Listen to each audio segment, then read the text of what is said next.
Bonjour, nous sommes le 19 avril 2023. Cette petite vidéo pour rappeler ce qu'est la psychiatrie aujourd'hui et pas que. Euh,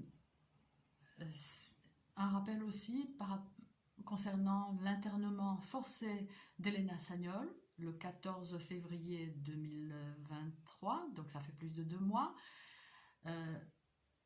Idem pour Régis Heinen. Tous les deux, individus cibles, targeted individuals, dénonçant un harcèlement que les psychiatres ne veulent rien savoir. Non, ça n'existe pas. Donc lui, il est interné à Liège. Les deux sur un piège policier, au fond. J'en parle dans d'autres vidéos. Donc voilà. Alors, j'ai publié récemment, la vidéo précédente est une petite vidéo de 2 minutes de ce que dit un psychiatre américain d'origine hongroise, Dr Thomas Szasz, à propos de la psychiatrisation de tout. Voilà, je vous invite à jeter un œil. Et ce qu'il dit rejoint ce que disait Claire Sévrac en 2016, donc dans son livre « La guerre secrète contre les peuples ».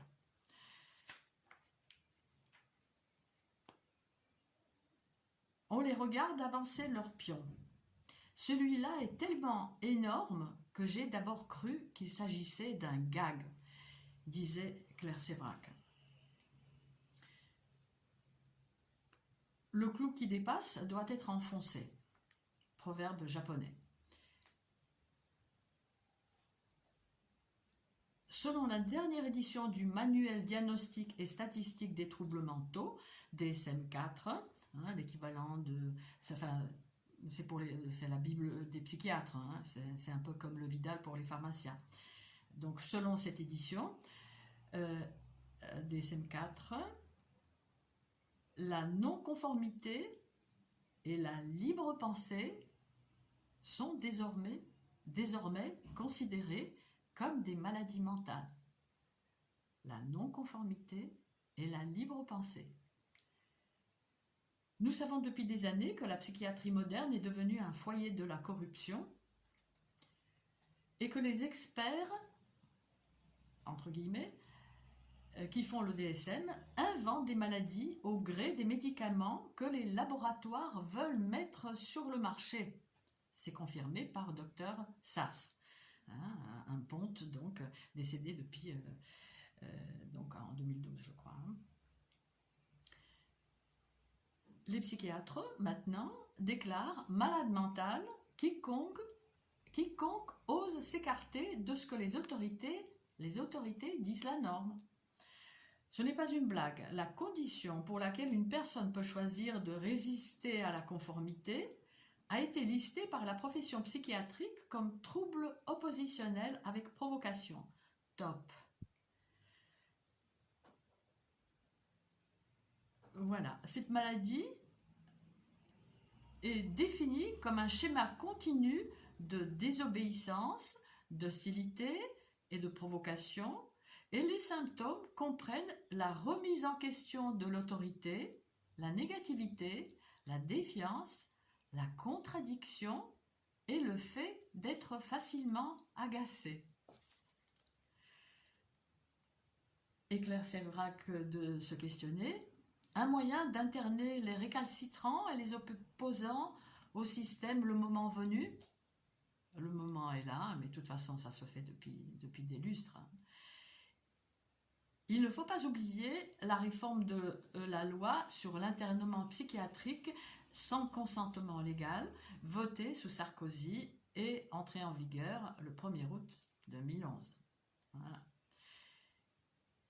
Il est vrai qu'il y a eu des antécédents. En Union soviétique, de nombreux dissidents se sont retrouvés internés pour un prétendu problème psychiatrique, mais pas que. Dans mon pays d'origine, la Tchécoslovaquie, c'était pareil, ça se faisait aux États-Unis. Le vol au-dessus d'un nid de coucou de Miloš Forman, mon compatriote, en parle, magistralement d'ailleurs. Une excuse pour faire entrer les enfants dans le moule et les abrutir dès la plus petite enfance, pour droguer tous ceux qui expriment la plus petite capacité à être différents. Lorsque la dernière édition du DSM-4 a été publiée, le nombre de maladies mentales identifiées chez les enfants, telles que l'hyperactivité, les troubles de déficit de l'attention, les troubles bipolaires, les dépressions, a déjà entraîné une médication agressive des enfants à partir de 3 ans. Certains États ont même déjà voté des lois permettant aux services sociaux de soigner de force et de punir d'amende ou d'emprisonnement le refus de prendre des médicaments. Le refus de prendre des médicaments,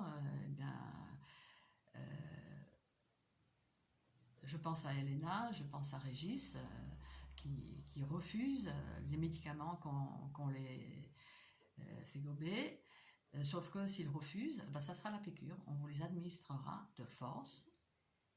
On vous attrapera, on les attrapera, on les piquera de force. Voilà, nous sommes en 2023, donc on n'a pas avancé d'un iota.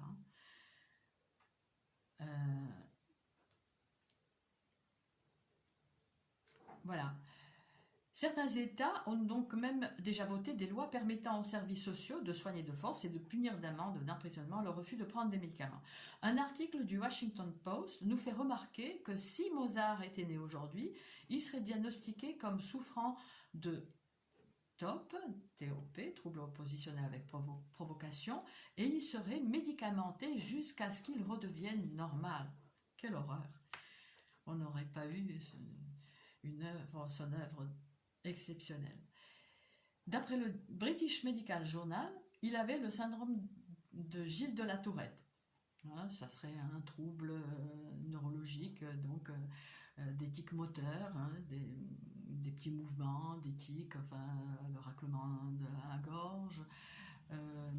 Je pense à certains harceleurs qui, en passant à côté de nous, les individus cibles se raclent volontiers la gorge de manière particulière.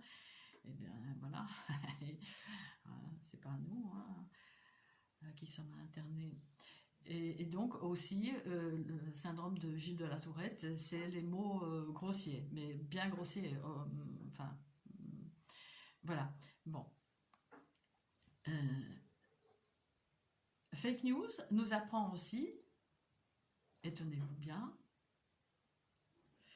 que les nouvelles maladies mentales identifiées par le DSM-4 comprennent l'arrogance, on en connaît tous au moins un,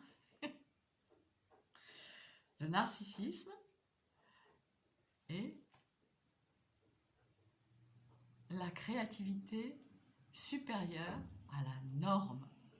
La créativité supérieure à la norme est un trouble.